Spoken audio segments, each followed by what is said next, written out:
Hello दोस्तों, स्वागत है हमारे नए वीडियो में। आज की वीडियो में हम लोग एक रोमांटिक ड्रामा मूवी को एक्सप्लेन करने वाले हैं और इस मूवी का नाम है नताशा। इस मूवी के शुरुआत में हम लोग एक लड़के को देखेंगे।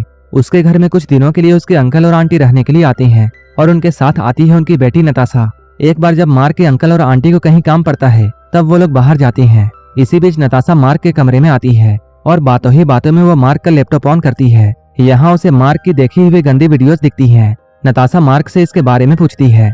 इसके बाद यहाँ पर इन दोनों के बीच में क्या होता है ये हम लोग इस वीडियो में आगे देखेंगे। तो चलिए इस मूवी को शुरू करते हैं। मूवी के स्टार्टिंग में हम लोग मार्क को देखते हैं। वो एक 16 साल का लड़का है जो कि अपने दोस्तों के साथ पार्टी कर रहा था। यहाँ पर वो एक लड़की के पास आता है लेकिन वो लड़की उसे प्लेजर नहीं देती है और उसके साथ धोखा हो जाता है। इसके बाद वो अपने घर जाता है और अपने लैपटॉप में जॉनी भाई की वीडियोस देखकर हाथ गाड़ी चलाता है। सुबह में उसकी मॉम आकर उसे उठाती है और वो कहती है आज तुम्हारे अंकल और आंटी आने वाले हैं। कुछ ही देर के बाद मार्क के अंकल और आंटी आते हैं। उसकी आंटी का नाम जीना था। जीना जब सभी को खाना सर्व कर रही होती है तब मार्क उसे ही देख रहा था। डिनर करने के बाद मार्क अपने सिस्टर से मिलता है। यहाँ पर उसकी सिस्टर उसे बताती है कैसे जीना के ड्रेस की वजह से सभी लोग उसे ही देख रहे थे। तभी इनकी मॉम यहाँ आकर उन्हें समझाती है और वो कहती है ये तो रसिया का फैशन है और हम लोगों को उन्हें उनके कपड़ों से जज नहीं करना चाहिए। जीना की एक पहले भी शादी हो चुकी थी जिससे उसे एक बेटी है जिसका नाम नताशा है। नताशा को लाने के लिए उसकी माँ जीना उसके पास जाती है। वो दोनों जब रसिया से लौटते हैं तब सारे फैमिली वाले उन्हें लेने के लिए एयरपोर्ट पर जाते हैं। यहीं पर मार्क पहली बार नताशा को देखता है। अभी नताशा की उम्र 14 साल थी। यहाँ आने के बाद मार्क के अंकल और जीना शादी कर लेते हैं। सारे लोग इस पार्टी में बहुत खुश थे लेकिन इस पार्टी में नताशा बोर हो रही थी। तभी मार्क की मॉम उससे ये कहती है हमारे बीच यहाँ नताशा बोर हो रही है, तुम नताशा को ले जाकर हम लोगों का घर दिखाओ। इसके बाद मार्क नताशा को अपना घर दिखाने के लिए ले जाता है। घूमते हुए मार्क उसे अपने कमरे तक लेकर जाता है।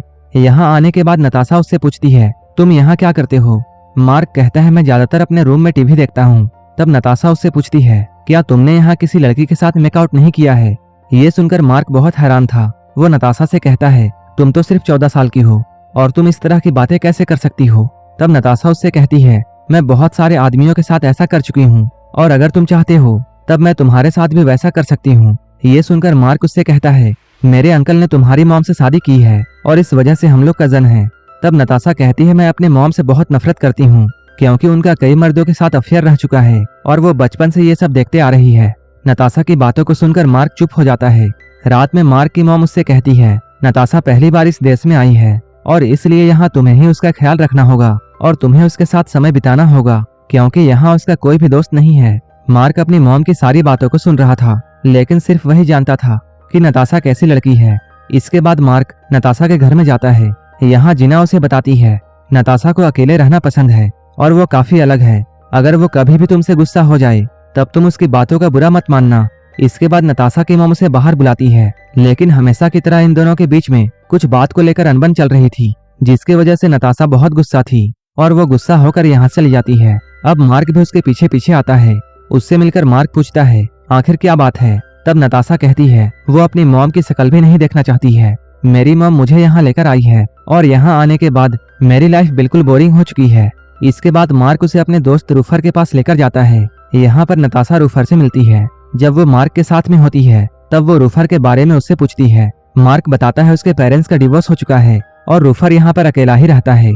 इसके बाद ये लोग साथ में लंच करते हैं। अब मार्क नताशा के साथ काफी वक्त गुजारता है। ये लोग काफी टाइम साथ में रहते हैं। यहाँ से जाते हुए नताशा मार्क से ये कहती है कल मैं तुम्हारे घर में आऊंगी। इसके अगले दिन जब मार्क अपने कमरे में पढ़ाई कर रहा था तब नताशा उससे मिलने के लिए आती है। यहाँ ये लोग एक दूसरे से बातें करते हैं। इसके बाद साइकिल लेकर घूमने के लिए जाते हैं। जाते हुए मार्क अपने दोस्तों से मिलता है। तभी नताशा को यह पता चलता है मार्क अपने दोस्तों के साथ गांजा पीता है और उसे ऐसा करते हुए नताशा देखती है।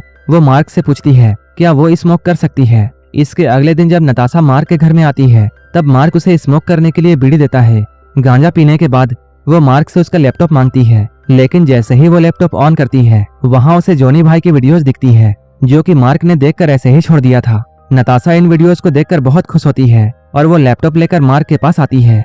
यहाँ आकर वो कहती है मैं तुम्हें कुछ दिखाना चाहती हूँ। इसके बाद वो अपने आईडी पर लॉगिन करके मार्क को अपने न्यूड फोटोज दिखाती है। साथ ही साथ वो उससे ये कहती है वो भी इस तरह की वीडियोस बनाती है और यहीं पर वो मार्क को सेड्यूस करने की कोशिश करती है। इसके बाद वो अपने कपड़े उतारने लगती है। नताशा को ऐसा करता हुआ देखकर मार्क भी अपने आप पर कंट्रोल नहीं रख पाता है। इसके बाद ये लोग न्यूड होकर यहीं पर वो वाली वीडियोस देखते हैं। नताशा कहती है वो 12 साल की उम्र से ही ये सब कर रही है। वो ये सब पैसों के लिए करती थी, जिसके बारे में उसकी मॉम को पता चल गया था और उसकी मॉम उसके सारे पैसे लेना चाहती थी और यही वजह थी कि वो अपनी मॉम से बहुत नफरत करती है। इसके बाद ये लोग हर रोज मिलते थे और मिलकर भयंकर घपाघप करते थे। धीरे धीरे मार्क को नताशा से प्यार होने लगता है। इसके बाद वो उसे घुमाने के लिए बहुत सारी जगहों पर लेकर जाता है। इसके कुछ दिनों के बाद मार्क के अंकल और जीना बाहर जाते हैं, इसलिए नताशा मार्क के घर पर ही रुकती है। रात को ये लोग चैटिंग करते हैं और एक दूसरे को गुड नाइट कहकर सोने के लिए जाते हैं। लेकिन थोड़ी ही देर बाद नताशा मार्क के कमरे में आती है। वो कहती है उसे नींद नहीं आ रही है, इसलिए वो लोग बाहर घूमने के लिए जाते हैं। यहीं पर नताशा मार्क को ये बताती है उसे यहाँ बहुत अच्छा लगता है और वो यहाँ सारी जिंदगी रहना चाहती है। मार्क कहता है ये तुम्हारा ही घर है। तब नताशा मार्क से ये कहती है मेरी मॉम तुम्हारे अंकल को चीट कर रही है, क्योंकि अभी भी उनका किसी और के साथ अफेयर चल रहा है और मैंने ये बात तुम्हारे अंकल को बता दी है, लेकिन उन्होंने मेरी बात का भरोसा नहीं किया और वो अब मुझे ही झूठी समझते हैं। कुछ दिनों के बाद मार्क के अंकल और आंटी घर आते हैं और वो लोग नताशा को अपने साथ चलने के लिए कहते हैं, लेकिन नताशा उनके साथ जाना नहीं चाहती है। वो कहती है वो यहीं पर रहना चाहती है। तब उसकी मॉम बहुत गुस्सा हो जाती है और वो कहती है मुझे अच्छी तरह पता है कि तुम यहाँ क्यों रहना चाहती हो और मुझे ये सब पता है कि तुम मार्क के साथ क्या करती हो। अपने मॉम के मुंह से ये सब सुनकर नताशा बहुत गुस्सा होती है और वो जीना पर हमला कर देती है। उसके डैड उसे ऐसा करने से रोकते हैं। इसके बाद नताशा की मॉम जबरदस्ती उसे अपने साथ ले जाती है। अगले दिन मार्क नताशा के घर में जाता है। यहाँ आकर वो जीना से सॉरी कहता है।